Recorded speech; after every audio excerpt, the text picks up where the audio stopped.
साथियों नमस्कार, मैं Rajesh Kumar Sharma YouTube channel Edu दर्पण में आपका स्वागत करता हूँ। साथियों, राजनीतिक विचारक के तहत जो हमारे पाश्चात्य राजनीतिक विचारक हैं उनके तहत आज हम थॉमस हॉब्स या टॉमस हॉब्स का अध्ययन करेंगे।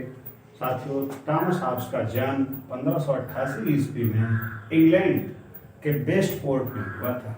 साथियों, कहा जाता है कि इंग्लैंड में उस समय स्पेन ने आक्रमण कर दिया और इनका जन्म समय से पूर्व हो गया। इसीलिए टॉमस हॉब्स ने कहा है कि मैं और भय दोनों जुड़वा भाई हैं। तो साथियों, इनका अध्ययन हम इस तरह से डायग्राम के तहत करेंगे जिससे ज़्यादा चीज़ें स्पष्ट हो जाएं। जैसे डायग्राम में इनके चार हमने डायग्राम बनाए हैं। तो कानून संबंधी विचार, राष्ट्र संबंधी विचार, अन्य जो विचार हैं वो और उनकी रचना। तो थॉमस हॉब्स की सबसे पहले हम कानून संबंधी विचारों का अध्ययन करते हैं। कानूनी संबंधी विचारों में प्राकृतिक विधियां बुद्धिमत्ता की विधियां हैं। थॉमस हॉब्स ने कहा जो प्राकृतिक विधियां हैं वो बुद्धिमत्ता की विधियां हैं। काहे की विधियां? बुद्धिमत्ता की विधियां हैं। इसी प्रकार अगला उनका है नागरिक की सर्वाधिक स्वतंत्रता कानून के चुप रहने में है। नागरिक की सर्वाधिक स्वतंत्रता कानून के चुप रहने में है। थॉमस हॉब्स ने कहा है कानून जितना चुप रहेगा नागरिक की स्वतंत्रता उतनी ही अधिक होगी। और अगला उन्होंने कहा है तलवार के अभाव में अनुबंध शब्द मात्र है। ये किन्हीं दो देशों, किन्हीं दो व्यक्तियों के बीच कोई अनुबंध होता है, संधि होती है, तो उसकी शर्त है वो संधि तभी जो है कामयाब होगी जब तलवार का अंकुश हो, मतलब शक्ति का अंकुश हो। यहाँ पे तलवार का मतलब शक्ति का। यदि शक्ति नहीं है तो वो अनुबंध शब्द मात्र है, उनका कोई महत्व नहीं है। तो उन्होंने कहा है थॉमस हॉब्स ने तलवार के अभाव में अनुबंध मात्र शब्द मात्र है। अनुबंध क्या है? शब्द मात्र है तलवार के अभाव में। तो साथियों, इसके बाद ये हमारे कानूनी विचार हो गए 3। इसके बाद आते हैं राज्य संबंधी विचार। तो राज्य संबंधी विचार जो है डायग्राम में आप देख रहे होंगे इसको। तो राज्य संबंधी विचारों के लिए थॉमस हॉब्स ने क्या प्रथम आधुनिक राजनीतिक वैज्ञानिक के रूप में जाना जाता है। थॉमस हॉब्स को प्रथम आधुनिक राजनीतिक वैज्ञानिक। ये क्वेश्चन आए कि प्रथम आधुनिक राजनीतिक वैज्ञानिक किसे कहा जाता है। तो साथियों, निसंकोच थॉमस हॉब्स या खाली हॉब्स भी लिखा हुआ आ सकता है। तो प्रथम आधुनिक राजनीतिक वैज्ञानिक के रूप में हॉब्स को जाना जाता है। राज्य के लिए कॉमनवेल्थ शब्द का प्रयोग विभिन्न विद्वानों ने विभिन्न तरह से राज्य के लिए प्रयोग शब्द किए हैं। जैसे फ्रेंच ने स्टेट शब्द का प्रयोग किया है, तो इसी प्रकार राज्य के लिए कॉमनवेल्थ शब्द का प्रयोग जो है हॉब्स ने किया। हॉब्स ने राज्य के लिए कॉमनवेल्थ कहा है। ठीक है, शक्ति ही सत्य है।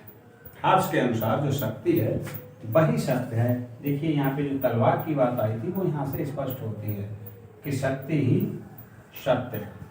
क्योंकि अगर शक्ति है तभी आप किसी के साथ संधि अनुबंध जो भी है वो रह सकता है। अगर शक्ति नहीं है तो फिर वो अनुबंध भी शब्द मात्र ही रह जाते हैं। तो इसी को यहाँ पे स्पष्ट किया है हॉब्स ने कि शक्ति ही सत्य है। इसके आगे रूसों ने निरंकुश प्रजातंत्र की अवधारणा ग्रहण की। जो हॉब्स हैं, हॉब्स से रूसों ने प्रजातंत्र की अवधारणा ग्रहण की। रूसों, एक क्वेश्चन आता है, कई बार पूछा जाता है कि रूसों ने निरंकुश प्रजातंत्र की अवधारणा कहाँ से ग्रहण की या किससे ग्रहण की। तो स्पष्ट है कि रूसों ने निरंकुश प्रजातंत्र की अवधारणा हॉब्स से ग्रहण की। इसके बाद निरंकुश राजतंत्र का समर्थन किया। जो जो समय की परिस्थितियां थी उसके अनुसार हॉब्स ने निरंकुश राजतंत्र की व्यवस्था का जो है समर्थन किया कि राजतंत्र हो और वो निरंकुश हो, वहां पे राजा की ही सब कुछ चलता हो। तो साथियों, निरंकुश राजतंत्र का जो समर्थक है वो कौन है? वो हॉब्स है। तो निरंकुश राजतंत्र का आवाज समर्थक हॉब्स है। इसके बाद आते हैं अन्य विचार। अन्य विचारों में बहुत स्पष्ट है, हॉब्स ने कहा स्वयं को पढ़ो। बहुत अच्छा स्टेटमेंट है और मुझे लगता है कि हर समय पे सार्थक है और किसी के जीवन में सार्थक है। स्वयं को पढ़ो। सबसे पहले अपनी खूबियां जानिए, अपनी कमियां जानिए, कमियां हैं तो उनको दूर करने का प्रयास कीजिए और फिर अपने लक्ष्य की तरफ बढ़ जाइए। तो स्वयं को पढ़ो, बहुत ही श्रेष्ठ वक्तव्य है या सेंटेंस है ये, जो स्वयं को पढ़ो हाफ्स का। और उसके बाद जो अभी मैंने पहले बताया कि मैं और भाई दोनों जुड़वा भाई हैं, क्योंकि ये कहा जाता है कि इनका जन्म समय से पूर्व हो गया, इस पे नहीं पर आक्रमण कर दिया था, तो भय के वजह से इनका जन्म जो था समय से पूर्व हो गया। तो इसी बात को इन्होंने यहाँ पे इस तरह कहा, मैं और भाई दोनों जुड़वा भाई हैं, जो उसमें परिस्थितियां थी उनमें। अगला इन्होंने मनुष्य के बारे में कहा है, मनुष्य का जीवन एकाकी, दीन, अपवित्र, पाशविक व अल्पकालिक था। मनुष्य का जीवन एकाकी, दीन, अपवित्र, पाशविक एवं अल्पकालिक था। एक अरस्तु ने शुरुआती में मनुष्य के बारे में कहा है कि जब मनुष्य सभ्यता प्रारंभ हुई उस समय सबकी सबके विरुद्ध लड़ाई। हब्स कहते हैं कि जब मनुष्य में सभ्यता प्रारंभ हुई या सृष्टि की रचना हुई तो सबकी सबके विरुद्ध लड़ाई थी। क्या थी? सबकी सबके विरुद्ध लड़ाई। जैसे मत्स्य राज उसी तरह शक्तिशाली कमजोर को खत्म कर देता था, तो सबकी सबके विरुद्ध लड़ाई।